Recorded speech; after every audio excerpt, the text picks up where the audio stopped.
and welcome to Almost 30 Podcast. Hi, everybody. Thanks for being here. It's Linz and Krista. Welcome to the show. If you're coming over from the camp of Lilly Singh, you don't have to be 30 to listen, but you might be younger than 30, and that's great too. This show was started when we were almost 30, but really just represents, supporting you in any transition in your life and just feeling like you are less alone, that you are supported, and that where you are is just perfect. We're so glad you're here. This interview was so much fun. It was truly a blast. Yeah, it was one of those moments where, and we've had, a handful of these where someone that we admire so much who has been in this space and at the height of their career for quite some time now, we meet them and we're like, damn, you're just a good ass human. Yes, the homie. Yeah.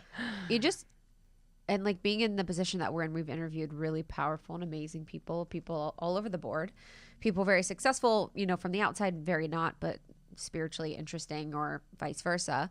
And it's just like, why someone's at the top of their game because they're just magnetic. Like she's so magnetic. And it's funny. I was looking at our notes for like questions we could potentially ask. And sometimes Lindsay and I do questions. Sometimes we don't. We kind of just feel it out. And I'm like, we didn't ask any of these. Like none of these questions got asked. Yeah. Yeah. Sometimes we just roll, and she was so down to roll. And it was just a really, really fun conversation. And if you don't know Lilly, she is just like the definition of multifaceted. Yes. I feel like she is like truly embodying that in her career, which is so cool to see. She's an entertainer, an actress, YouTuber, producer, writer, creator, and she has a huge global audience. And we're talking to her now, 2022, where she's finally feels like she's in that point in her career where she can be discerning. She can really do what she's passionate about and not just say yes to everything. Yes. Which is such a cool place to be in. Yeah, and it's cool. It's interesting too, because during the interview, we talked about the period in time where you kind of have to say yes. Sure. Or you say yes to a lot. And I remember going through that trajectory in our career when we would say yes to everything. Mm-hmm. We would do everything. We would, take every opportunity, take every meeting. And then you kind of get to the point where you're like, okay, discernment is the key and staying focused is the key. And I think you could have success even with discernment the whole way through. But I think being yes people really helped us. And in her book that's out now, Be a Triangle, she talks about that. Yeah, a lot about that. And she has so many things coming up. I'll plug them at the end. But we were talking to her a lot about like, how the heck do you take care of yourself when you're doing so much? And I think that's something that, on a smaller scale, we really had to learn because we were like approaching burnout, like when we were on tour and we were traveling everywhere. And like, how do we really take care of our physical, our mentals, our spiritual? Because career could be like going in an upward trajectory, but like your spiritual, as she said in this one other interview I listened to, the spiritual could be totally stagnant. Yes. And then you realize you're like, wait, what's the point? If spiritually I'm stagnant and just feeling a little empty, even though my bank account is full or like my social account is up. So yeah. And it's interesting because I wonder if people hear that maybe don't have a fully solidified spiritual practice and are like, well, it seems like another to-do or like another thing on the list. And spirituality is so interesting because it's like it's always available, in the present moment and when we notice and when we go outside or when we hug someone we love. And spirituality doesn't need to be so rigid or so like meditating in a cave for 4 hours. It doesn't have to be as crazy as people think. It's actually very subtle. Yeah, and super simple. And that's why I love her new book, Be a Triangle. It's like it is a really, really simple yet powerful concept, building that foundation where you can basically come back to home to yourself no matter where you are, what season you're in. And to her point in this interview, she just talks about like kind of going the other way where she really lost herself and she felt so far from herself and she didn't know what coming home to herself felt like. And you kind of have to experience the contrast in order to come back to somewhat of a center. Yeah, it's fascinating for her career because I think I talk about this with my therapist, but like, how do you separate yourself from validation when like your life is like your career validates you? like your career is centered around validation, really. You know, when you're a YouTuber, it's, you know, it's important to have subscribers and likes and brand deals and people liking, engaging with your content to make it a business, you know, to make it something that's sustaining you financially. And it's like, how do you separate the supply from yourself when it's constant? It's crazy. So she talks about in 2020 when the pandemic happened and, you know, shut down a lot of Hollywood, and a lot of her projects got canceled or they, you know, got rescheduled. So she had a lot of time at home, something that for someone that's super busy was new to her, and how that really put her on this journey of figuring out how to have a relationship with herself. And one of the things we watched before interviewing Lilly was her latest TED Talk. Yes. Which was super powerful and really enlightening for me, because, you know, you see someone like Lilly land a late night talk show and you're like, damn. One, it is damn. That's amazing. I mean, it was historic because I forget how many years it's been since there was a 30 female late night talk show host. And, you know, she talks about her experience and, you know, obviously giving kudos to NBC for, you know, entrusting her and just like really supporting her in a lot of ways. But it's also bigger than that. Like, this late night is a man's playground, right? Yes. Like they kind of rule it. And Yes. and so like Who's up that late? who knows? Dude, I'm just like, it's so foreign to me. Like, People are up though. People are up. go to bed. Dude, nothing good happens after 9 p.m.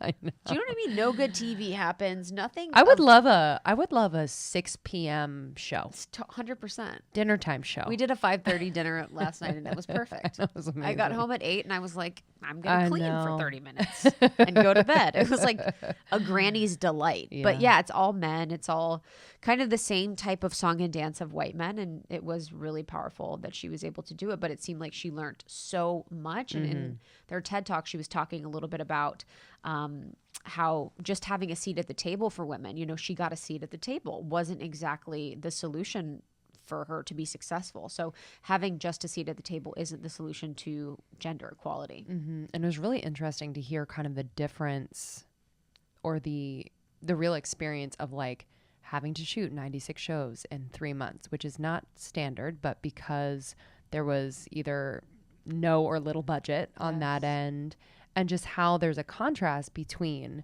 whether it's men and women, you know, white male and a woman of color in this space, and just kind of how they're thinking about this. And also, hey, setting her up for success. Exactly. You know, like she talks about that first season. It was really, really hard. Second season was a little bit better in her experience, but I mean, I don't know how you do it. I don't know how you set someone up for success when you're shooting 3 shows a day, you know, and then you're writing and preparing. I mean, changing your outfits, doing your makeup, learning the material the jokes, and everything.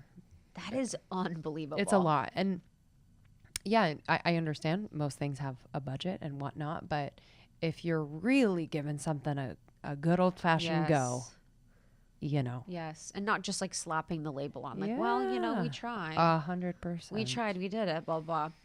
Yeah. So we talked a little bit about that, you know, her show and the TED Talk. And we also talked about her coming out story, which was powerful. I think that was really cool to hear her process with it. And it's always fascinating because everyone's just so different. You know, I think, and this is what I was talking to my friend about, my friend Joey, who's an actor in LA, and he's reading this script for this role. And in the role, his character is gay. He's gay in real life. And he comes out and the dad is like, you know, not accepting of it. And we were kind of talking about, he's like, this is how the storyline almost feels a little played out at this point, and how it's like people's experiences are so different now. It's not just kind of the standard, you know, shame and guilt, although that is very, very prevalent. And so I was really grateful for her to share her story of how it was just like, you know, this journey of telling her close friends and then being totally cool with it and totally accepting, and then having this experience with their family, which seemed really powerful. Just seemed like them coming to an understanding that they both have different thoughts and feelings, but they can love each other nonetheless. Yes. Yeah, completely. And we talked about so much, so get ready. But we also talked about how she was a vegetarian for like 12 years and now has like incorporated a little bit more meat, and why she's done that and that transition, and just really overall taking care of her body in a different way. I don't know how she's done it by not. I don't know. I don't get it. She's like, no, I like eat pizza, and I ate pizza and like what was it, energy drinks. But think about I'm like, dude, when we travel though. When we traveled for tour, it was, depending on the city, it was very hard to find really healthy food. Yeah. You know, unless you're like sourcing it yourself and like going to the grocery store, and it was really hard. We go to vegan places and it was kind of like junk food vegan. Yes. You know, so the energy. I eat bad one meal. I'm like, oh, I need my energy. Yeah. Like my blood sugar is spiking right now. I'm going to need a nap later. Like you get kind of psychotic about it. Mm-hmm. Mm-hmm. You know, you're like, it kind of becomes a thing. Yep. So Be a Triangle is out now. She talks about how she went from being lost to getting her life in shape. And she talks about 4 principles to help her do that.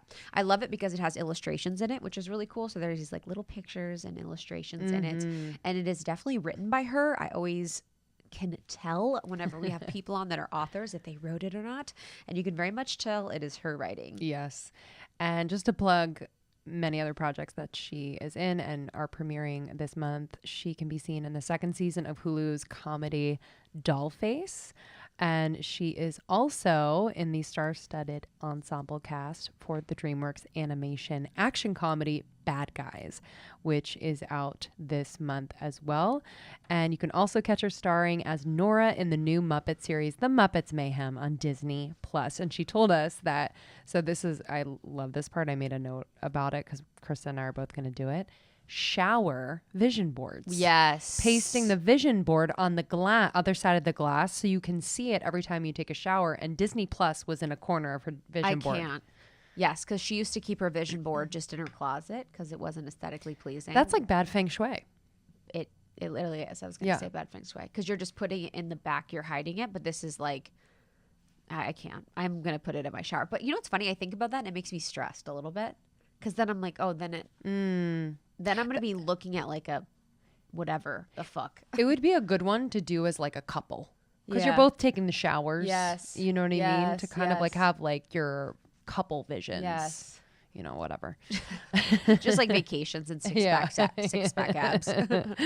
But thank you, Lily. It was such a blast, and so thankful we got to do this in person. You can follow Lily on Instagram if you're not already at Lilly, Lilly. Same handle on TikTok. You can find her on YouTube. She is all over, and I just adore her content, the comedy, the realness. It's just the best. Yeah, we had the best time. We're pretty much best friends. Yeah. And just so you guys know, Life Edit is open for enrollment. Yoo-hoo! So I'm hopeful you guys got to do the 5-day mini challenge, which was the 12th through the 16th. It was a little taste of the Life Edit program. The Life Edit program is now open for enrollment.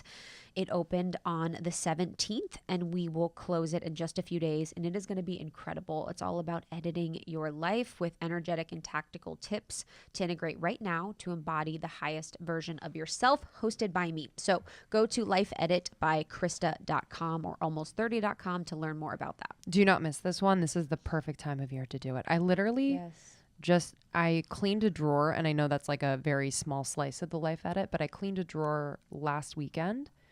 I was a new person. I literally was a new person. It was the craziest thing. And what I realized was that every time I looked at that drawer, I was subconsciously really fucking stressed out. Yes. And it was like taking up space. It's actually true. It happens to your brain. Yeah. And every time you look at it, you're like, I should do that. And I'm very much like an aesthetic person where when things are organized, simple, minimal, blah, blah, I'm so peaceful. Yes. So but I'm bad about drawers. Drawers, I fuck up. Well, they say in feng shui, it's like, it's okay if it's in a drawer, but eventually you have to get to the drawers. Yes. And kind of work with the drawers. But yeah, Life Edit will kind of go through all the physical, the spatial. We'll talk about relational, you know, cleaning up the relational life and getting honest, mental health, wellness, digital. It's going to be really powerful. Cannot wait. All right, y'all. Thanks so much for listening. Make sure you're subscribed to the show everywhere you listen so new episodes can drop into your box every single week. Thank you for writing a review for Almost 30. That means so much to us and really helps our show. It's a free way that you can support Almost 30, and we appreciate you. Yes, and we're on YouTube. So get at us on YouTube. You can watch video. You can watch a video of this. It's super fun, and we'll see you on the next one. Bye, everybody. Okay, I'm so happy let's you're roll. here. I'm happy to be here. I'm pumped you're here. Also, I'm happy we Thank you. matched. I know, Fuck same. yeah. Trying to be neutral amongst the pink. Yeah, I feel that. amongst the superwoman, Lily.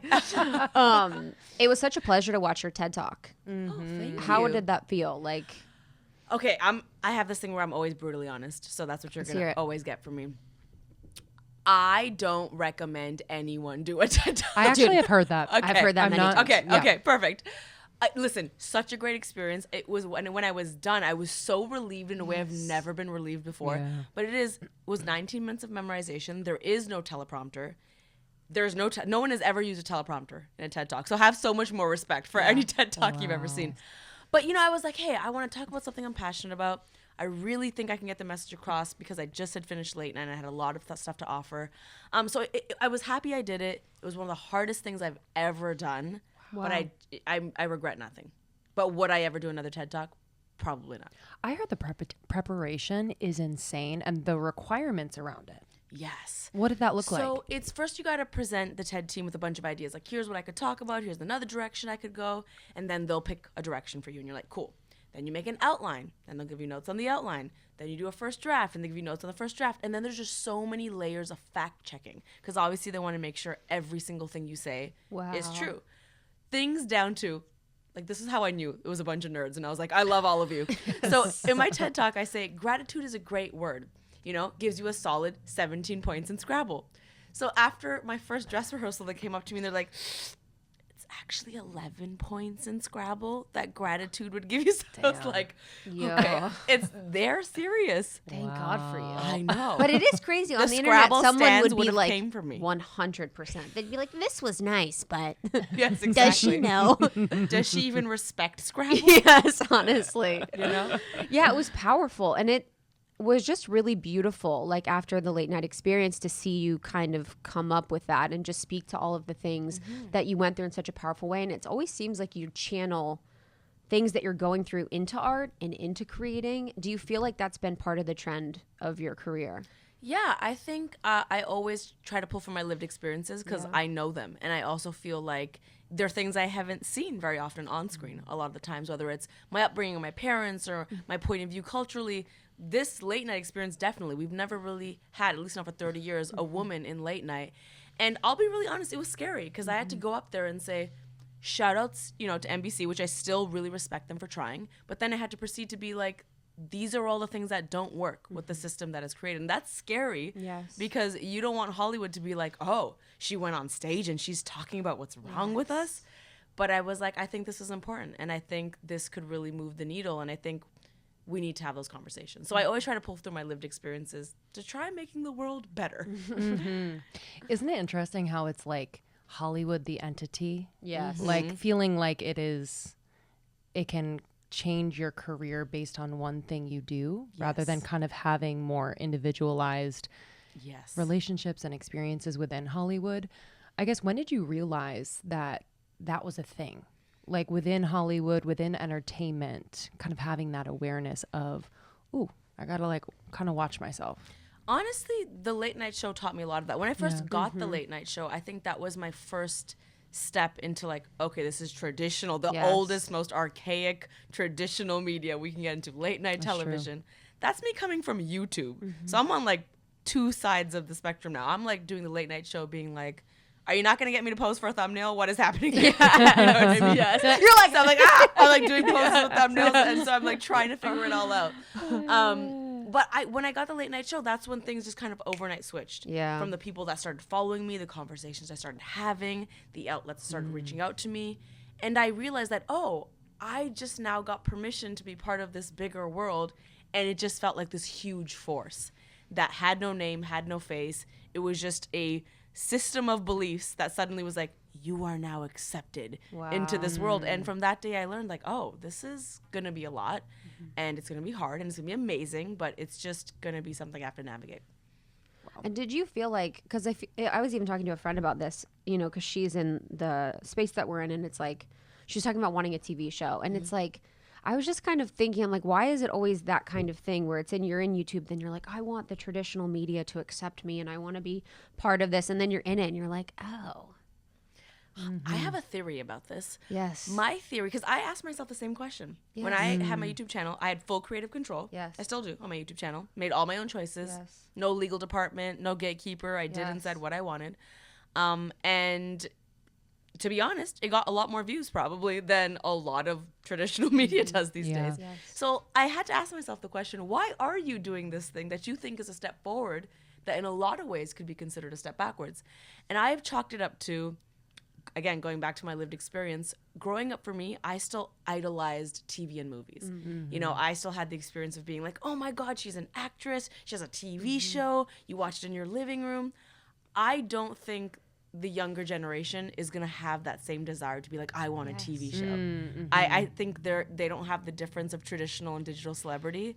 And they're going to be like, no, why would I want that? I have TikTok. Yes. And I have Exactly. 1 billion people following me on TikTok. Yes, so I 100%. know I don't need And I'm 11. your legal department telling me what to do on TV. Yes. You know, but I still grew up with that. And so Yes. I think it's just something I'm chasing within me because I idolized that growing up. Yes. And also possibly changing the landscape within those more like traditional movies, TV, and just almost like infiltrating in a nice way. Yeah. You know, getting in there and changing And it. I also will say I love social media. I love the digital space, but I do also believe that there's different platforms for different stories. You know, there's some stories that are just better long form. They're better on a big screen, and some that are better for social media. And so I want to explore just, you know, the different things out there. Yeah. Not seeing a lot of your own lived experience represented in media. I'm curious, like, how just your family took to you becoming a public figure and creator, and what that experience was like. Well, let me start by saying, you know, when I got the late night show, and every interview I did, they were like, has it always been your dream to be a late night host? And I was like, no. because the thing is, most people who have that dream grew up watching late night with their parents. Yeah. My parents, there's no way they would relate to late night television. Like, love Jimmy, love Seth, love all of them. My parents would have no idea what they're talking about, to be honest. So I never had that experience. We watched, you know, the closest thing we had was Fresh Prince of Bel-Air, or like Sister Sister, Family Matters, and things like that. The best. And then a lot of Bollywood. So when I started to get into media, my parents, I think like most people, had no idea what to think. Like, what could this even look like? What does this mean? You're going to make YouTube videos? Like, they couldn't connect the dots to, you're going to do TV and movies? Like, how was that even possible? And so it was just a lot of confusion and a lot of making it up as I went along. Now that I'm more in it, I think my community, the Indian community, is starting to figure out what it looks like through shows like Never Have I Ever, and, you know, and the new season of Bridgerton's coming out, and there's South Asians. I was like, yes! South Asians, they're going to talk about sex! I can't wait! I can't wait for all the aunties to be so pissed. But now that we're seeing it, we're starting to understand it, and I think we're all just figuring it out. Like, what does it mean now for our culture to be on the big screen? And the truth of the matter is, it's wonderful and it's also hard, because when you're a minority, you only have a few shows that represent your experience, and you want those shows to be everything. Yes. And they can't be everything.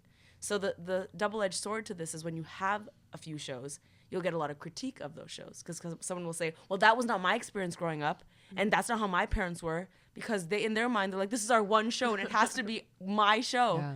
So the hard part is that you want two shows to satisfy everyone's experience in South Asia, and there's like 1 billion people there. Yeah, did you feel pressure? You know, it's like, so you're a woman in the space of on late night, and then you're also a woman of color, and it's like, did you feel pressure of both to do that? And how did you reckon with like your own experience doing that, like giving space for your own actual experience of it, and then feeling like you have the pressure? I feel pressure all the time. Yeah, that's true. At every moment in the day. I'm actively working to not feel as much pressure. Yes. But definitely one of the times in my life where I felt it the most was the late night show, because yes, all the headlines said first woman in 30 years, first woman of color, first queer woman, first South Asian. There were so many just different headlines. And also I had come out as bisexual like a few months prior to that, because I was like, let me make my life harder right now. Let me just do all the things that will make my life hard, because that's just the crazy person I am. And what was tough was I was just trying to feel comfortable up there. Like, I want to talk about all these things that make me who I am, and I feel like this is my responsibility to do that. But then on the flip side, a lot of the critique I would get, probably from a lot of men, I'm just going to say it, usually from men, was, we get it, you're a woman. We get it, you're queer. We get it, you're South Asian. And they made me feel really self-conscious about talking about myself, to the point where I start to count the number of times I'd be like, am I talking about being a woman too much? Am I talking about, being queer too much? And I hated being in that space, because I thought, are other late night hosts having to think about how many times they sound white, or they sound like a man, or they sound like all of these other things? And so that was not a nice feeling for me, to have to really monitor every part of myself, It's weird too, because in YouTube you don't you censor kind of, but it's like not. That was your experience of creating, doing, never just putting it out, and then it's like your first experience with like self-censorship, where you hear yourself like, is this okay? Is this and that's terrible. And it's also because, and I talk about this in my TED Talk, where I'm at a table now, I'm the only woman at this table of late night hosts, and so everyone else, the entire audience, is used to everyone else at the table. And so now when the network comes and says something like, don't over-index on South Asian stuff, obviously I hate hearing that, but at the same time I'm like, it's because the audience is not used to seeing that, and they're looking at audience numbers, and so it's like a lose-lose situation where you're trying to bring in a new audience but trying to appease an existing audience. And so it's just so tough to actually have a seat at that table. During that time, like, what did your support system look like to be able to kind of like have a conversation about your experience with this, and also trying to, live up to the expectations, or just feel successful with this particular gig? And it's like, how did you support yourself? Mac and cheese. Yeah. Totally. I'm sad to tell you that there was no time for a support system. Like, I could sit here and be like, therapy really helped. There was no time for me to do therapy how the heck? during that schedule. I would come home every night, eat as quick as I could, read all the scripts for the next day, go to bed, and do the next thing the next day, to do the same thing again. And it was 96. The first season was 96 episodes in 3 months. That's illegal. I feel like it should have broken some sort of record, to be honest. I don't think that has happened. Is that normal? Before. No. So normal is 1 episode a day, and on Thursdays, usually a host will shoot 2. Okay. I did 2 to 3 episodes every day. And so, and again, I say this, and this is the woman of me coming out. I say this not to be like, oh, my life was so hard, but to just show you the issues of like, why championing a new voice requires resources. It's not just about being like, you have this show. It's about, here's all the things that will make it actually succeed, which I wasn't given, right? It was rough. Mentally, I was in the worst shape. Physically in the worst shape. Emotionally in the worst shape ever, probably during those 2 seasons. Second season got a lot better. Still was pretty rough, but there was, after that show ended, there was a lot of work to be done to build my mental health back, for sure. And your nervous system too, because you're like, all right, and you're just, you have a dream, you achieve the dream, you're doing the dream, you're like, this doesn't feel like the dream. Now I'm self-censoring. Now I'm not taking care of myself. And it's like, it's just a lot. So for your health, and in season 2, you said it got better. I was actually curious, because I know you do so much. Like, and in your book, Be a Triangle, you talk a lot about meditation, sort of the changes that you made. But did you have to get to the point where you're like, yo, I got to do something? Like, this is bad? Yeah, of course. Well, it's actually what you just said. So I convinced myself that my dream was to be in showbiz, and I'll be really honest with, as a kid, I think because I was raised in an environment and culture where girls weren't the most celebrated, I always have had a chip on my shoulder to be like, I have to prove myself, whether or not that's unhealthy, not debating that. I'm saying that's just the truth. I've always wanted to prove myself. I know the one thing a lot of people understand, especially the men in Indian culture, which are the ones that were disappointed about me being a girl, one thing they'll understand is influence, money, fame, and power. I know they'll understand that. And so honestly not ashamed to admit anymore that that's why I chased this job, because I had money, fame, power, and influence. And I convinced myself that was the dream, to just be on screen. What the late night show taught me was that, no, my dream actually should be to work so hard that I can get in a position to call the shots and do what I love to do. It is what I love to do is not just every opportunity that comes in my inbox, which is what the late night show was. Because when it came to me, was it a dream of mine that I'd grown up wanting to do? No. The reason I said yes is because I knew it was historic in nature. That was not a sustainable feeling to get me through multiple seasons of that show, you know, and I learned that I have to have fun and I have to be passionate. So my dream is now to be in rooms and be involved in projects where I'm like, no, you know what? I've earned my stripes to say I can have fun and I can do something that makes me feel great. A character I love to play, a group of people I love to work with, regardless of the historic paycheck, of it all. And that's where I'm at right now. Yeah, and even in your book, you talked about like prioritizing selfish kind of seems selfish to older generations. And I've felt like that too, where it's like our generation's like, I want to be happy, or I want to be fulfilled, or I want to have these things. And the older generation's like, oh, like feels like they have to survive or make ends meet. What has that transition for you been like, where you're like, oh, I can enjoy my life? It's been a tough one because as a kid of immigrants, there's usually a lot of guilt when you're like, I'm going to... When I told my mom, I need to draw boundaries, my mom was like, say what now? Say what now about who boundaries? You know what I mean? I'm going to come over and we're going to talk exactly. about You want to talk about boundaries? Yes, Let me show you a boundary. You know what I mean? So I used to feel a lot of guilt of even bringing up those conversations. Yes. And I had to do a lot of work, and I talk about this in the book. I had to do a lot of work to dissect this generational trauma. And what has really helped me is identifying where these behaviors even come from. You know, because for so long, I used to be that brat kid. I was that brat teenager that was like, oh, mom, you always care about what people think. And you always, you know, don't care enough about me, and you want to appease our aunts and uncles, and you don't let me celebrate my success, and you're so critical. And I would just judge my parents. And then in my adulthood, I had to really be like, okay, why are your parents like that? And I had to dig, and I've concluded that my parents and most Indian parents in a lot of cultures care what people think, because when they immigrated, those people were all they had. My parents immigrated to Canada in the 1970s with a small group of people, their family, and that was their only community, was their only support system. So they had to care what those people thought, because if those people thought ill of them, their support system would disappear. Yeah. And the reason my mom is so critical of things and doesn't usually celebrate wins, but really, really focuses on when something goes wrong, is because she was born in a place where there was 1 billion other people fighting for resources. And so when something went wrong, she had to fix it to survive. When something went right, she could not afford to spend that energy celebrating something when she could just be like, okay, great, another thing I don't have to solve. So really learning my parents' experience helped me realize that, oh, that is why they are the way they are. However, those tools they used, I can recognize I'm no longer in the time and place that requires those tools. And so what I've learned that, yes, my parents might care what people think, but now me today in my time and place, I don't need to be on social media caring what people think. So I'm trying to identify those tools they've used and decide whether or not they're beneficial for me where I am in my life. And that's been really helpful. Yeah, I think that's so helpful just in our relationship with our parents, because inevitably they grew up in a different generation, a different place, and had different experiences, and we can feel so like suffocated by the way in which they hope our futures are, and the way in which our success trajectory goes. And yeah, I feel like we've both experienced kind of the breaking away of these like expectations and ways of doing things.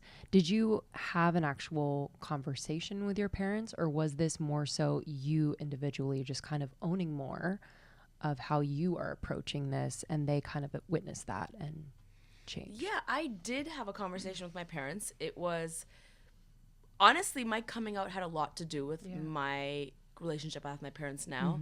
And I speak about this in the book as well, where I think me coming out created a little bit of a rift in our relationship, not to anyone's fault, even though it was easy for me to be like, my parents didn't say exactly what I wanted them to say. And I'm sure they were just like, what is Lilly talking about? You know, I think that space was necessary for me to do this work, to figure out like, oh, actually there's not right or wrong. There's different in this scenario.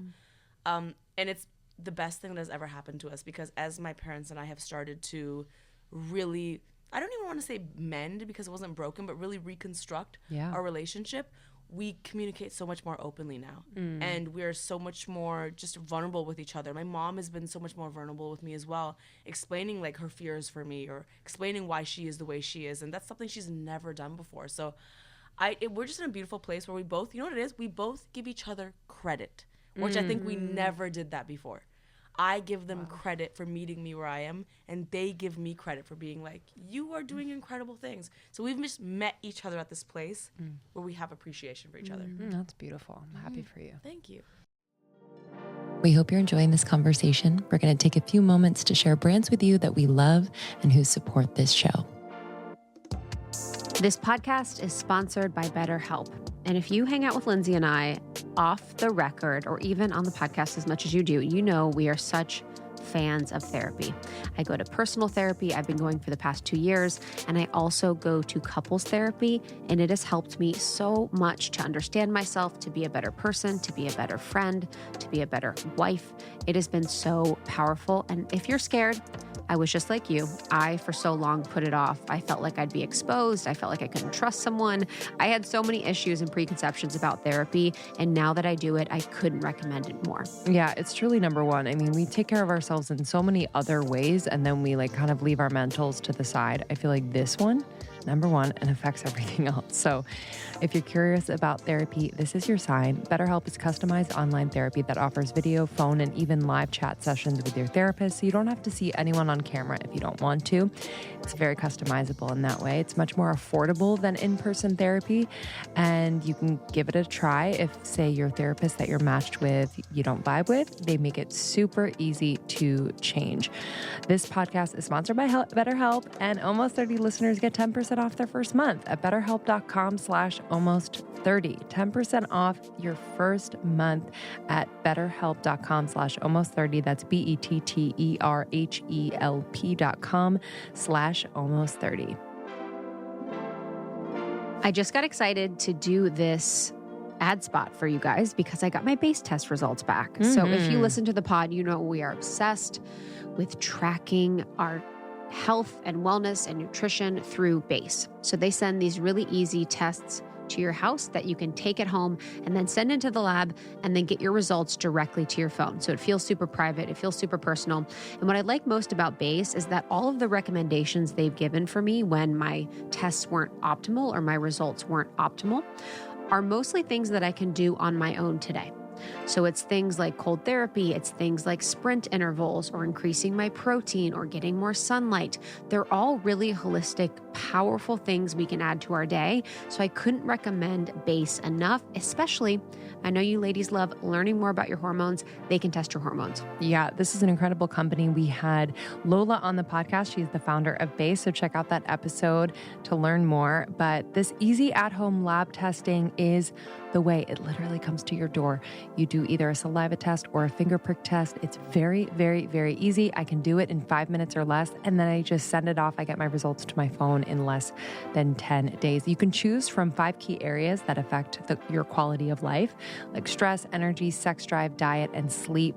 And it's just so fast, so comprehensive, and so accurate. I am currently working on my vitamin D levels. So it's really common to have low vitamin D levels or below normal, and you have to supplement. So whether it's a supplement or eating more foods with vitamin D and obviously getting as much sunlight as you can, but it won't get better on its own. So you really have to make that effort. Yeah, and that shows up in your mood, that shows up in your skin, that can affect so many different areas of your body. So if you're feeling like you aren't feeling really good all the time, or you're not feeling like you have the right energy or libido, or you might feel stressed more often than usual, I highly suggest checking in with your body and really confirming the natural cues that it's giving you through testing with Base. If you want to try Base for yourself, you can save 20% off your first month of membership with code ALMOST30. What's awesome is that they will send you retests so you can keep up with your progress. Membership starts at $59.95 a month or $59.95 quarterly, depending on how frequently you want to test and optimize. Visit get-base.com/almost30 to learn more, or enter the code almost30 at checkout to save 20% on your membership. One more time, that's get-base.com/almost30 or use the code almost30 at checkout. Yeah, sometimes it's like you have to go first with your parents and be like, you know what, I'm going to do the work to understand you and then give you credit for it. And then they're like, wow, we can do this. You know, it's like you have to like parent them and be like, we can give each other credit. Doesn't mean I'm going to like stop and be homeless. Like, doesn't mean I'm going to like not do anything. With your coming out, was that something that you had like on your heart and you were like, you know what, it feels like the right time and this feels like the right thing for me? Or can you talk a little bit about that journey? Absolutely. So I don't have the experience, although maybe some of my relatives and cousins might be like, are you sure? But I don't have the experience of someone who in high school and university was like, I have this secret and I can't tell them. I literally always dated boys, always was the first to make a move.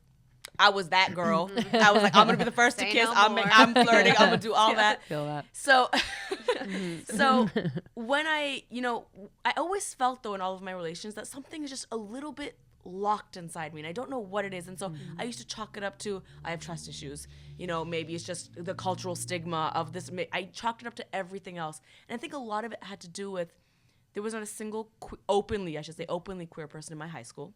Growing up in Toronto, in university, I knew exactly one queer person, and he was identified as a man, and I was so unlike him.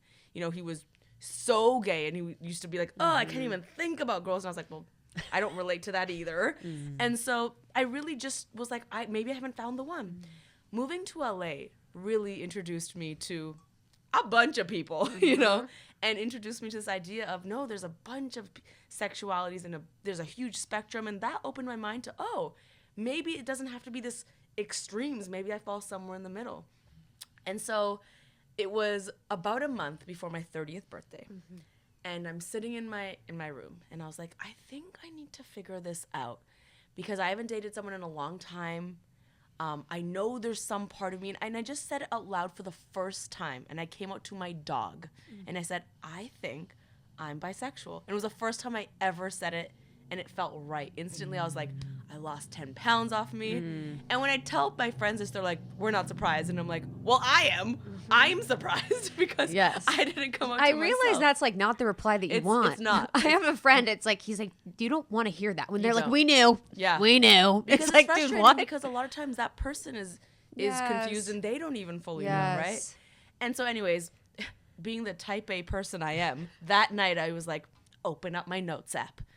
In the next 30 days, I will tell every person close to me this news, because 30 was such a big age for me. You know, I don't know, when you're younger, you're like, by 30, you have to have it fixed. Oh my God. You know, this podcast is so relevant. By 30, you're going to be married and have kids and figure out your whole life. And and I was like, oh my God, I'm about to turn 30 and this is a huge part of me. I'm just figuring it out. How is this happening to me? Yes. So I told my parents were the last people on the list.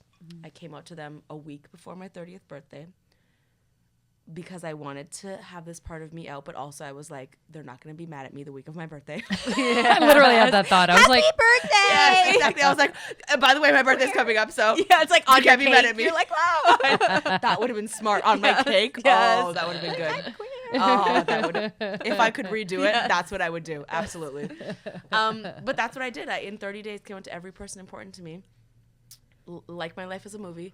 And then months after I told my parents is when I did that tweet where I told essentially the world. Wow. And that's what my parents were really confused about, to be honest. Why do you need to tell the world? And again, because my parents are from a place that's very private and community. And it was important for me, not that I think I need to put a label on myself and not that I think I need to now define myself this way, but it was important for me because in my life and in this industry, we very rarely get to control our narrative. And the last thing I ever wanted was for someone else to say this news or for someone else to post a picture. And I, more than anything, there's so many coming out videos of people crying. And there's so many very sad stories of people coming out, especially for South Asians. And I wanted to be like, you know what? I'm going to do a celebratory tweet being like, this is who I am and I'm proud of it. to show, my fans and some of my younger fans that, look, there's a different way of being this person. It doesn't have to be traumatic. Even though maybe there's parts of it, you can also celebrate this. And I wanted to do that. It's beautiful. Were you scared about the reaction from fans, from the industry? I knew my fans would be supportive, and they were so supportive. I knew there would also be people online that were not supportive, and there also were. I know this because the tweet that bothered me the most was, "Oh, this is why you got a late night show." Because that's how that works. Yeah. Yeah. What I was most scared of, honestly, was, and I don't think I've ever admitted this, was the relatives and people in the South Asian community that I didn't tell that would find out through this way. That was really tough. And I also will say I have a lot of sympathy, even though I identify as part of this community now. I have a lot of sympathy for queer people, because when I did identify as straight before, I don't think I realized this straight privilege that I had. Before I came out, the days leading up to it, I had so much anxiety. Like, I couldn't sleep. I remember walking around in restaurants and places, and I would feel like everyone was looking at me like they knew. And it was the most horrible feeling.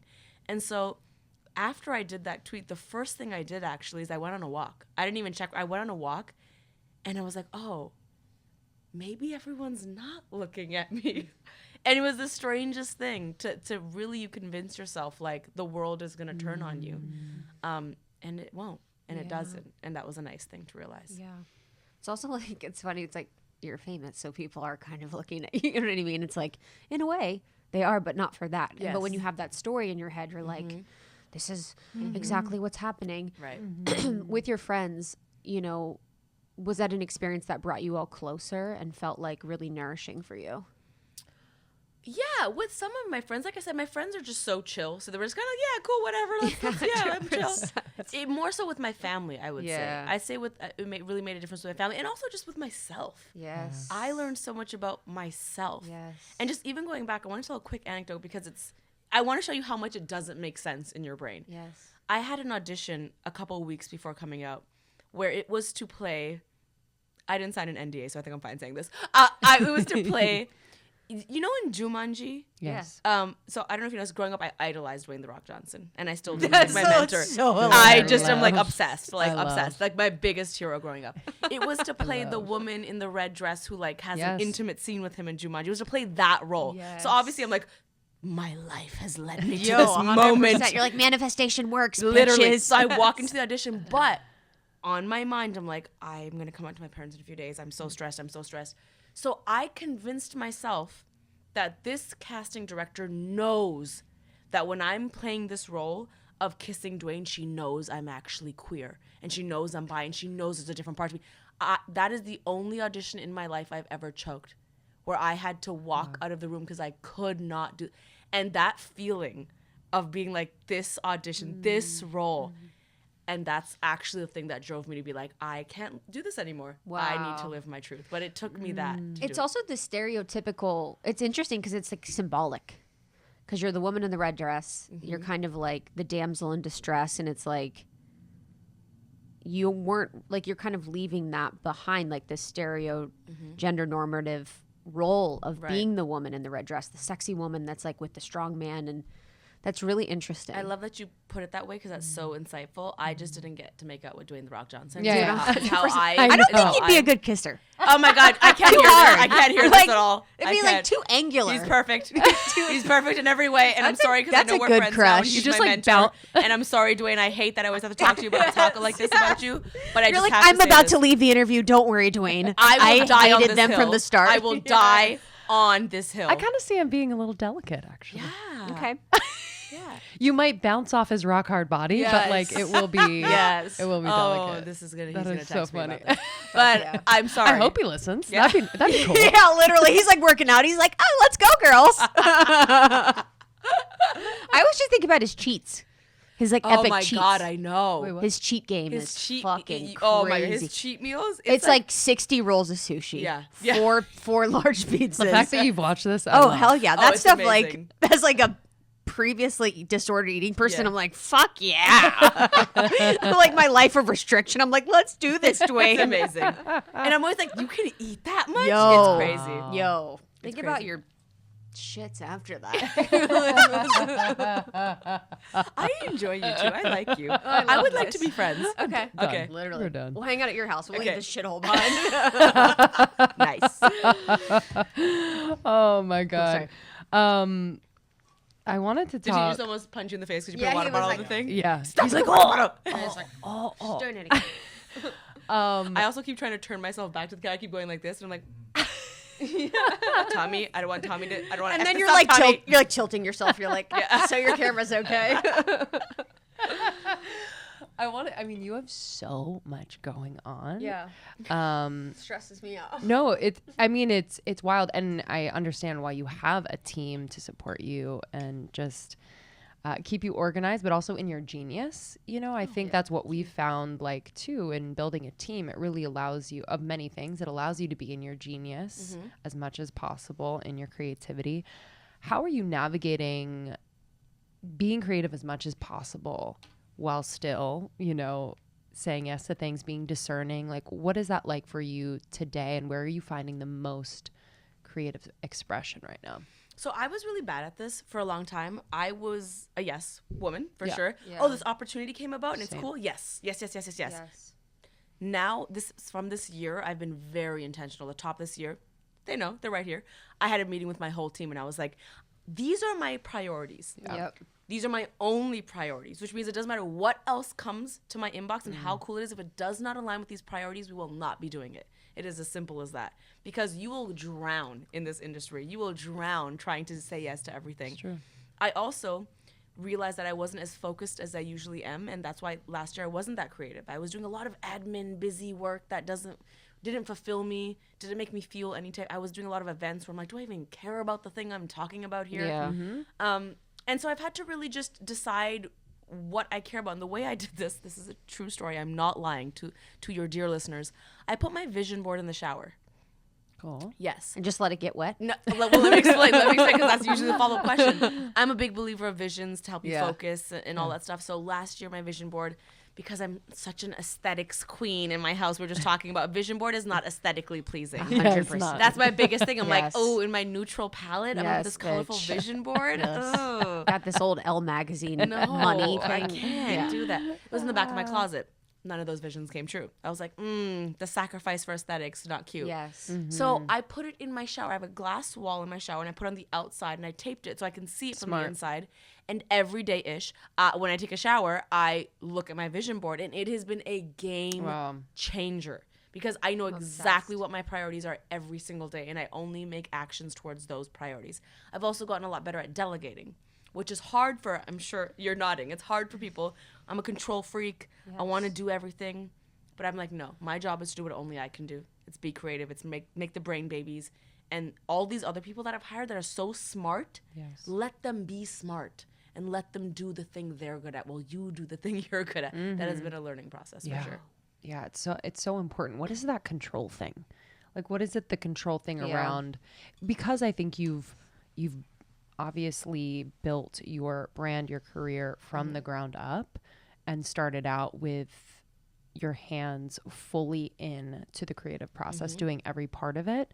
I feel like from that position, it's hard to Yeah. then delegate I feel and like trust. everyone's always like, no one's going to care as much as you. I'm like, that's the fucking problem. You know, like everyone's like, it's your thing. No one's going to care as much as you. I'm like, yeah, and that's not okay with me. Yeah. I'm like, I'm not. It's just like, Well, will they? But is it realistic to think that that's other the people thing. will? I don't think don't that's know. a fair thing because I think people on my team could care so much about Yeah. me as much as they possibly could without Yes. being me. yeah. You know, Yeah, and I that's don't true. think I don't think it's fair to expect people to care as much. Yeah. I think you should care the most. But another thing I will Yeah. say, I used to say this a lot too. My excuse used to be, I used to do everything on YouTube myself, so that's why I'm such a control freak. But then I Yes. was like, but is that why? I know. And I've had to dig into my life to be like, I think you just are an all or nothing person and you don't like to compromise. and delegating requires compromising. And I think that's what I've had to address, is that doesn't have to be all or nothing, that progress is in the middle. Yes. Somewhere, Did you, with the YouTube career, I'm always curious about this, like, did you have that like relatability thing where like you start and like you're doing everything, you're like, you just had to work so hard to buy your camera and you're not making money, and then you eventually start making money and then you're as successful? Like, did you go through that trajectory where it's like, we love you because you're relatable, and then you're successful and everyone's like, you're not relatable? Did that happen? It definitely was a fear of mine where I'm like, oh, I probably shouldn't make a video about how annoying it was to be in first class and the flight was delayed today. So I think it helps that I'm genuinely a pretty cheap person. So that helps a lot. But one thing I've done is I've pivoted that mindset, because I think there was a moment where I was like, no, I need to force relatability, but that is so counterintuitive, right? Now what I've done, I actually did a post about this a couple months ago. I went to a Lakers game. I'm a Raptors fan, but I went to a Lakers game. And I got courtside tickets, and I remember having this moment being like, should I post this? Because this is kind of douchey maybe. And then I was like, you know what? Actually, I remember being at that game and everyone just being so shocked that I was sitting courtside at that game, and I didn't look like anyone else sitting courtside. And I was like, actually, if it means I'm not relatable, but I can actually set a new standard for what's possible for my community, I'm actually going to do that. Yeah. So I made that post being like, no, I am going to flex. I'm going to flex bitch. if I have the ability to flex, because so many times when I go places, people treat me like I don't belong. Like in that post I talked about where I went on a vacation to Bora Bora, and I was so proud of this vacation. It was awesome. And there was one woman on the resort where she kept joking about how she thought I was staff there. And she kept saying it to my face every day I saw her. And she thought it was really funny. And she would tell other guests as well, oh, yeah, this is the girl. I thought she was a staff member makes here. my eyes water to cry. Yeah, and she kept saying it to me. And I was like, oh, she just has never seen someone like me at a resort like this. And so, mother effer, I'm going to flex now. Yo, bitch. I'm going to flex. And I was like, that's what made me pivot from when I'm relatable genuinely, I will be. But if I'm not, it's okay. Whoa. I will make a new thing relatable. That is so fucking crazy. Yeah. Wow. Yeah. Anyways, that's my life. That's like white woman vibes. Like, we She have was- this I didn't joke. wanna say, She's but she- staff. Like, It was it pretty is. dark. It's like, this is our joke. It's our inside joke. You're like, that's literally so crazy. Yeah. Wow. We'll be back in just a moment, but first, we want to share a little bit about the sponsors who support this episode. One of my favorite ways to spice up my sex life is House of Wise sex gummies. Yes, you heard it right. Sex gummies. So House of Wise sex gummies are made of horny goatweed extract, maca root extract, and ashwagandha to promote desire. And then it also includes a amazing hemp-derived CBD in every single gummy. These gummies are so delicious. They taste so good. You take one 30 minutes before you want to get intimate with your partner or even by yourself, and they changed the game. I had a friend text me the other day. She said, I had one of my best sexual experiences while taking House of Wise sex gummies, and I could not recommend them enough. Yeah, they're so good. And this is the first brand that Krista and I have found that like it works. Yes. The CBD is so powerful, so pure. And I really believe the other ingredients that Amanda and the team have thoughtfully put into these products really enhance the CBD. So we love these products. I am currently loving these sleep gummies, actually. They have been so helpful. I don't have trouble sleeping, but I do love a signal to wind down at the end of the day. So I take my gummy 30 minutes before bed. It has melatonin and full spectrum CBD. And I just feel awesome both when I sleep and also when I get up. Sometimes you never know it's something you take for sleep, but when I wake up, I feel so well rested and ready to go. So if you want to try House of Wise, could not recommend enough, whether it's to take control of your sleep, stress, sex, or strength. They have something for you. You can go to houseofwise.co, houseofwise.co, and you can use our code almost30 at checkout for 20% off. Again, your purchase will benefit the Last Prisoner Project, who they partner with, which is really incredible. You'll be giving back. houseofwise.co. Use our code almost30 for 20% off. I love HoneyBook. It is the one-stop shop for entrepreneurs, for our business. We can do contracts, we can schedule, we can send invoices, we can get paid. It is the one-stop shop for all entrepreneurs and small businesses to get everything you need done. Yeah, it really gives the client a great experience. Yes. You know, it's like automated, it's organized, and you don't have to worry about follow-ups. Like you can automate everything within HoneyBook, and it just is incredible. Yeah, 93% of members would recommend HoneyBook to a friend. And I heard about it from someone that takes our photos and sent their invoices through HoneyBook. And I loved the experience. It was customizable. It was beautiful. It was modern. And I was like, we should try this. And now it has changed our business. It gives you all the tools you need to manage inquiries, legal contracts, scheduling, payment processing, and everything it takes to serve clients. And it just makes it really easy to communicate, to book, all the things. So if you are wanting to manage your workflow, your cash flow, highly recommend HoneyBook. Start your free trial at honeybook.com/almost30 and enjoy HoneyBook for $1 per month for the first 6 months with promo code almost30. You talked about anxiety in the book and then even during the show. Was that something that your whole life, even someone being so public, anxiety feels almost like second nature a little bit, where you're like, is this me? What has been your journey with your anxiety and how have you worked with it? So I don't think I always used to be an anxious person. I definitely think this industry kind of made me this way a little bit. I also think where my anxiety really peaked was, and I think this is for a lot of people, the pandemic. Yeah. And I want to clarify that for me, the pandemic, it wasn't just about being bored and having nothing to do. It wasn't just like, oh, my schedule's cleared and now I don't know what to do with my time. For me, it was a little bit deeper and sadder, and I don't know if anyone else had this experience, but I was like, oh, without my traveling, and without the events, and without the work, I actually don't know if I have any value. Yes. Like, I don't know if I have a purpose. That was a place I hated because I was like, oh, that means you're just like a shell of a human that has a schedule that doesn't actually have any meaning beyond these things. That's what prompted me to write this book. Yeah. It was to figure out, who am I without all of these things, and what are my values, and who do I want to be, and where do I want to go in life if everything else disappeared? Maybe I would have never been faced with that reality if the pandemic never. I always say it's a silver lining of the pandemic. But the book is about creating a foundation for myself that is not dependent on my job or other people or other relationships or any accolades or even what's happening in my day. It is something I wanted to build a foundation I could return home to regardless of all that stuff. Meaning, if I won an Oscar tomorrow or if I utterly failed tomorrow, I could still return home to this mentality that I wanted to build. And that's what the book's about. It's about building this place. And that's how I addressed my anxiety. I think my anxiety was rooted in just having no identity beyond all of this stuff and all of these people. Because we never learned that in school. Yes. And we never learned that from our upbringing. We were never taught that success was growing as a person.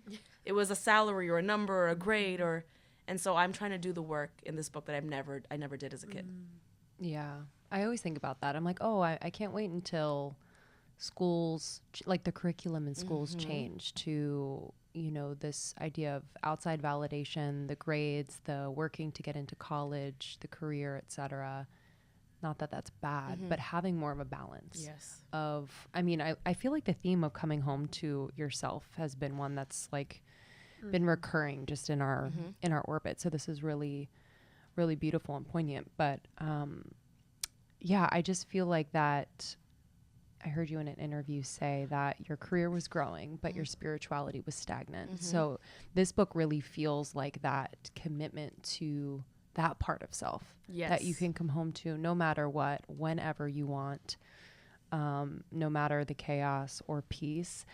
Can you explain like what being a triangle at a high level is for people? So I've written 2 books. My first book, the difference was I knew exactly what I wanted to write. I was like, I know all the stories, I know all the things, the hustle, I know, write it. This book, I was like, I actually don't know how to do this. Yeah. So I had to do the work to figure it out. Yeah. And so the book is that, me going on the journey to figure it out. I realized that the foundation I wanted to create was something that could not be altered, regardless of which direction life would throw me in. I wanted to always come home to the same place and set of values. So I need a strong foundation. And then I hopped on Google and I was like, strong foundation, strong foundation. Structurally, the strongest shape in the world is a triangle, which is why so many important buildings and so many diagrams we grew up with are triangles. So I thought, oh, I need to build my life like a triangle, where all of my experiences from this point on can build on top of something without that shape being altered. And I do this little bit of imagery in the book where I say, you know, you build on top of a circle, it becomes an oval. You build on top of a square, it becomes a rectangle. You build on top of a triangle, it stays a triangle. It's just a bigger, better triangle. And so I wanted to build a foundation for myself like that, where tomorrow, like I said, no matter what happens, no matter who breaks my heart, no matter who falls in love with me, I still have this set of values. And it was really important because I've had some pretty cool announcements in my life recently, professionally, that cool shows I've been a part of, and I've been practicing that, where I'm like, oh, this show's really, really cool. I am not this show. Yes. The show is not me. This role does not define me. And even if the show succeeds or fails, it does not change my value as a person. So that is what coming home to myself has felt like. Without late night, do you think you would have had that? You know, do you think you would have had, without late night, or was it the pandemic, where you're like, damn, I need to really just see like who I am? Because I was on this trajectory and it hasn't brought me to the place where I feel like I'm more like myself. I feel almost not like myself. I do think the late night experience and the pandemic, both in their own ways, the silver linings of both of those. And that's why in some ways I'm grateful, as twisted as it sounds, for both of those, because it showed me what's important and what I don't want. Yeah. Sometimes to know what you want, you have to be shown what you don't want. The contrast. You know? Yeah. Yes. Or else you'll just keep thinking that's the direction you want to go. But sometimes the universe has to slap you in the face a little bit. You know? How do you, as like a first step, how would you recommend people start to build that foundation? Well, in the book I talk about that it's 4 easy things. Because I was like, I don't want to write a book, and I don't want to be honest, even forget the book. I don't want to have a life where I have to remember a bunch of things to be a happy person that's fulfilled. You know, sometimes when you read a book and you're like, oh, now I got to do this in the morning. Now I have to do this, and I have to. I'm too busy for that. Yeah. I was like, let me actually just take away all the noise, and let me break this down to 4 important things that matter to build my foundation, and they are as follows: relationship to myself, relationship to the universe, understanding distraction, and implementing design. And really briefly, the relationship to myself is the only thing you'll ever be able to control. No other. It's the thing that matters the most. It is your relationship with yourself. Are you honest with yourself? Do you know who you are? Do you know what you want to be? Do you know what hurts you? Do you know what makes you happy? Second, the relationship to the universe. Possibly the biggest relationship we ignore in our lives. Yes. You know, I say in the book, we ignore 15 calls from mom, but 20 from the universe, because it's not in our face. But everything is an exchange with the universe. And the more we can understand that we're connected to something bigger and we have to give back to the universe, and the universe has a plan for us, the better off we'll be. Understanding distraction is actually my way of thinking about gratitude. Because I think gratitude is such a, like I said, it's a word that gets thrown around a lot. And it's impossible to be grateful all the time. So how I think about gratitude is I think about the land of gratitude is a place I want to be. I want to reside in gratitude. I don't want it to be such a fleeting feeling. However, when I need to experience other emotions, I can leave that place with the knowledge of knowing I always want to return back to that place. And the thinking about that has helped me in a sense where if something goes wrong in my day, it's a distraction from my gratitude rather than a place I need to stay and wallow in, is how I think about that. And the last thing, implementing design, is just we all have the artistic ability to create the life we want. So often we choose not to because we think opinions are facts and we think choices are not choices. We think women have to be a certain way. I can't do this as a job. I have to do this because of my family. X, Y, Z. No, those are not facts. Those are choices that you've agreed to, things you subscribe to. You can choose to not do those things as well. Yeah, the universe thing was, I really love to see that, and I really just love to hear that, because I do feel like that was missing for me in a lot of my life, was that like conversation and that awareness and that freedom and that purpose and that like safety that you get when you're like, yeah, we're in this together, working on this together. Like, I understand there's a bigger plan. Do you pray, or do you what's your spiritual game? I always say I'm not religious, I'm more spiritual. Yeah. I do a combination of very LA. Yeah, I know. We get you, baby. Put that on a t-shirt. Say no more. There should be a latte in that for sure. I think I do a mixture of meditation and praying, to be honest. I do believe in God. Yes. I try to I don't do it every day. I try not to be so rigid with my life. I try to do it every day, but if I miss a day, I give myself grace.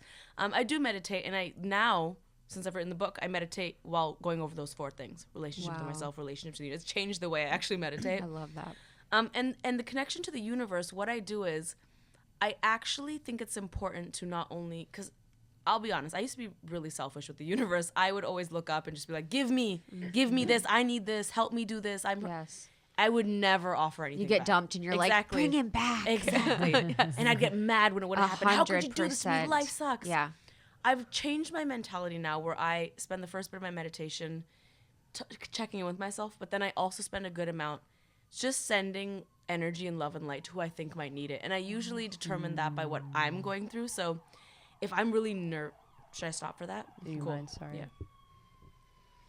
LA, baby. Hey, Tommy's like, Tommy. baby. Tommy's grown a lot listening to the show. He listens to these truly type has. of interviews, changes his life. Yeah, I know. That's true. Good. Go for it.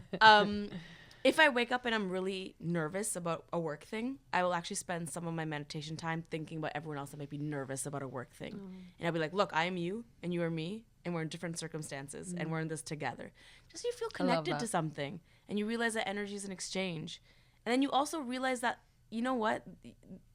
The universe and you have a relationship, which means that you can't just be like, oh, life sucks and this sucks, because the universe has given you so much.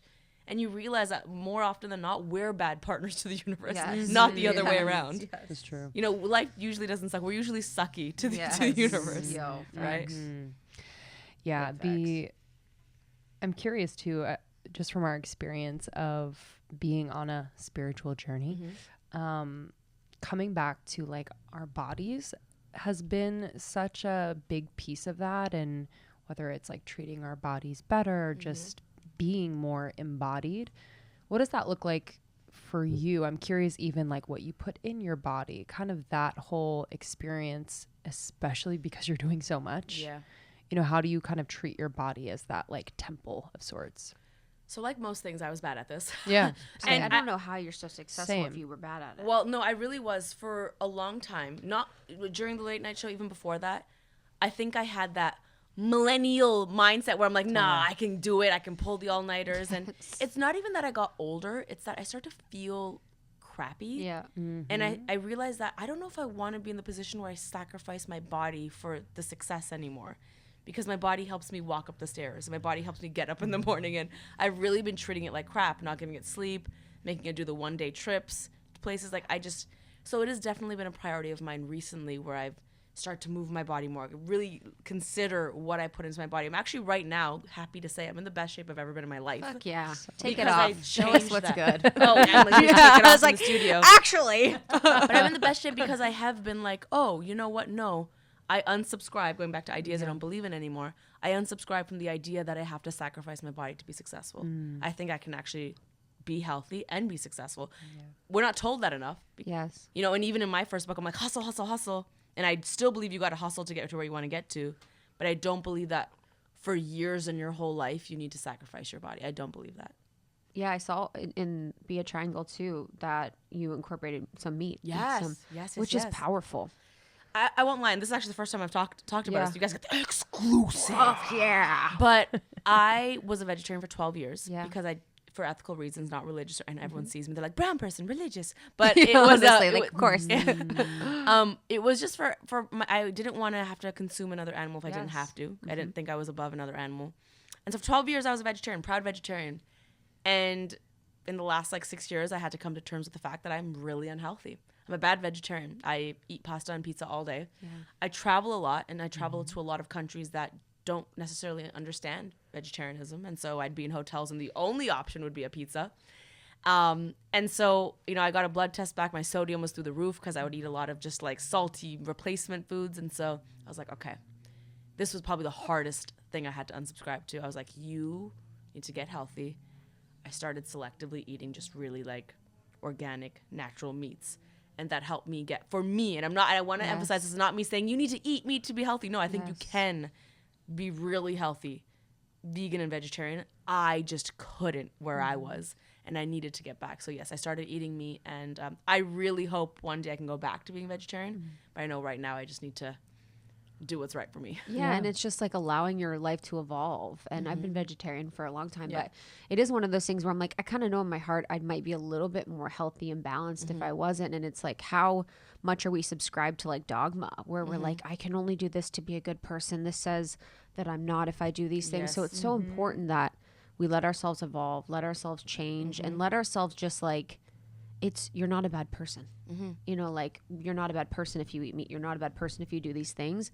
And so often we're so attached to the labels that we're like, I can't do this if I don't. So I'm happy for you. Thank you. It's all about also allowing yourselves to be human Yes. and being like, little changes do make a difference. That's again, doesn't have to be all or nothing. Progress is in the middle.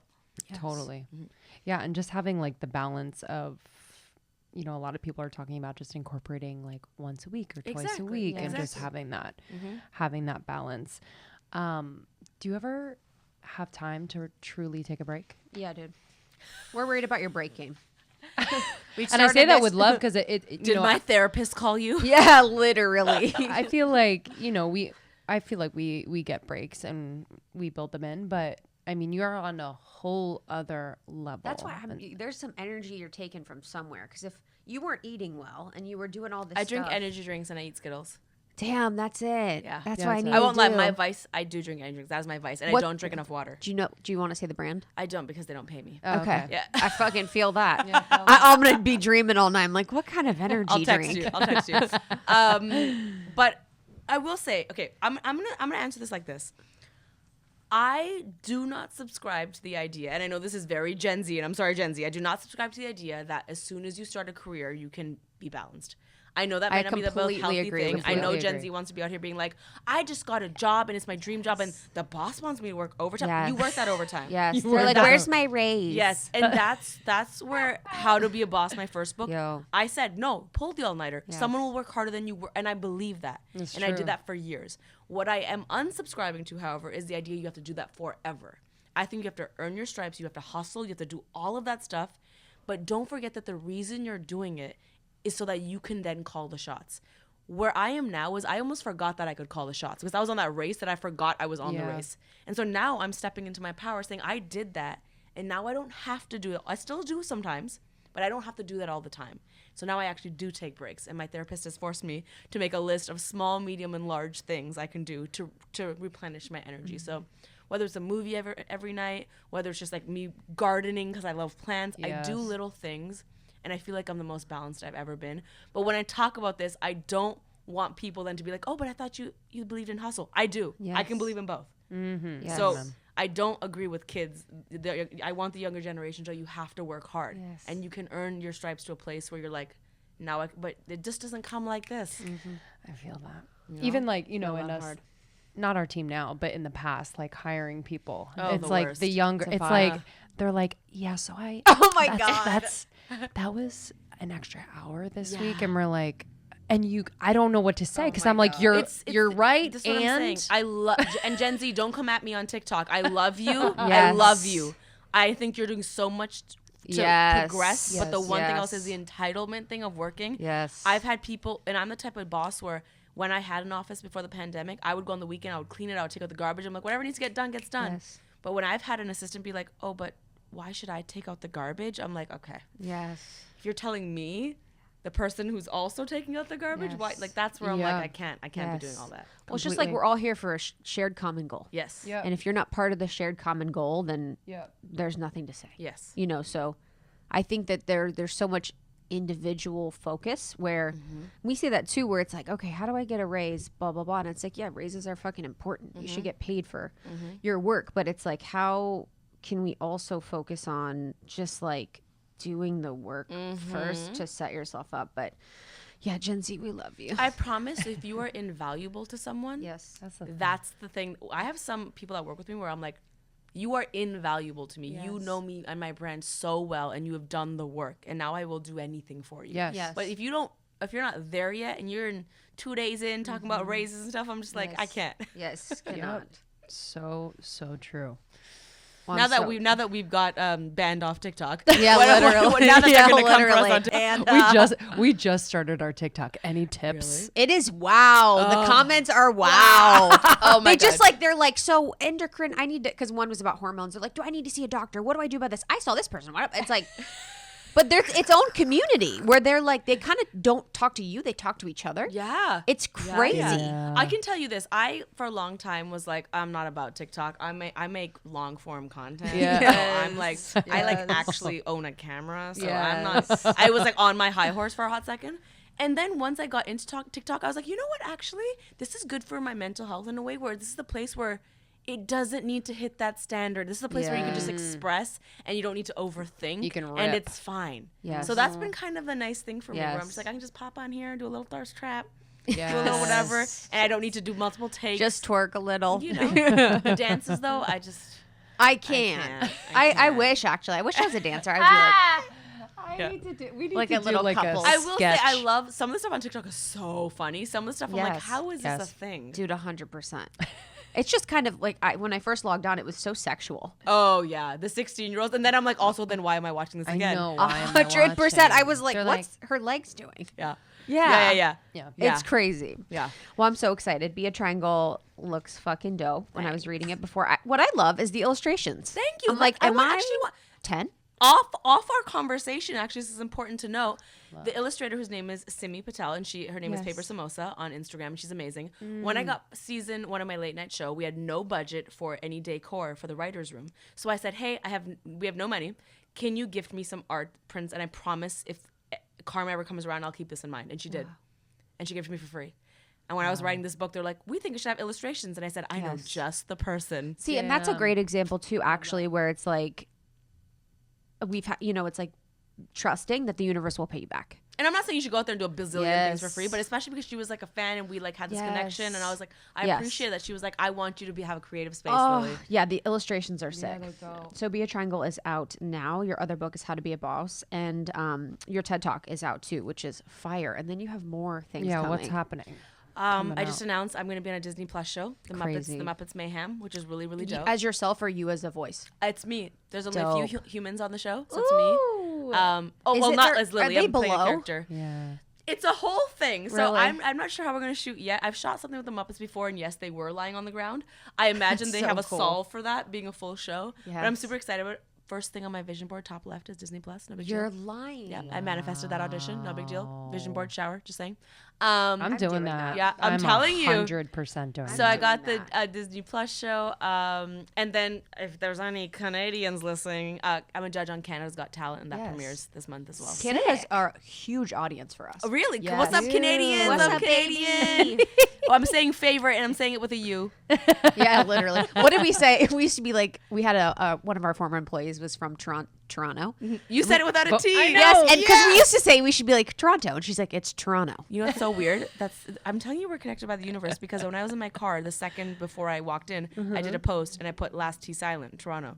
I literally, before I walked into this room. Yeah. That's actually weird. I know, we're connected. Wow, baby. Yeah, baby. This has been so much fun. Thank you. So We I love want you to be your so friends. much. Also, yes. I've been wanting to say this the entire podcast, but I didn't know how to do this. Yeah. You both have phenomenal skin. It's Thanks, like bitch. actually incredible. Thanks, I'll show you a bitch. before and after because it's been a we're gonna journey. have to chit chat about this because your skin is Also phenomenal. is Same, yours. Thank sis. you. I know I have a pimple perfectly timed for this podcast. I actually have a Zoom in, product editor. for you. You have a what? I have a product for you that you Okay. can get in overnight. Really? Yeah, I'll give it to you after. Mhm. Okay. Okay, I wonder what that is. Okay. All right, y'all. We love you. We'll see you later. Love you. you. Bye. Thank you so much, Lilly. Again, that was Lilly Singh. You can find her on Instagram at Lilly Lilly. You can find her on TikTok at Lilly. You can find her on YouTube, Lilly Singh. And her book is Be a Triangle, out now, so make sure you get your copy. Thank you so much to our sponsors for this episode. As always, just bringing you brands that we have vetted for you and we use ourselves. So today's episode is brought to you by BetterHelp, Base, House of Wise, and HoneyBook. You can find all discount information in our show notes as well as on almost30.com. Scroll down to partners. Thank you all so much for being here every single week. And we will see you on the next one. We love you. Bye.